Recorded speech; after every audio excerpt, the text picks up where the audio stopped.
எம்எல்ஏவாக இருப்பவர் மக்களவைத் தேர்தலில் போட்டியிடுவதை தடை செய்ய வேண்டும் என நாம் தமிழர் ஒருங்கிணைப்பாளர் சீமான் வலியுறுத்தியுள்ளார். தருமபுரியில் நடைபெற்ற பரப்புரை கூட்டத்தில் பேசிய அவர் இவ்வாறு தெரிவித்தார். ஆனால் ஒரு சட்டமன்ற உறுப்பினராக இருந்து கொண்டு அந்த பாராளுமன்றத்துக்கு போட்டி போடலாம்.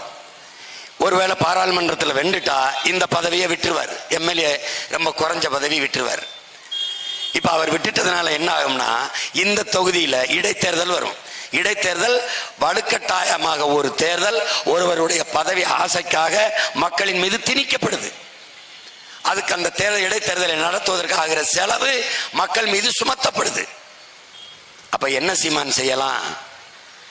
இந்த தேர்தலில் இங்க இருந்துகிட்டு அங்க போய் போட்டியிடுற முறையை தடு 2 பதவிக்கு போட்டியிடுகிறதை தடு.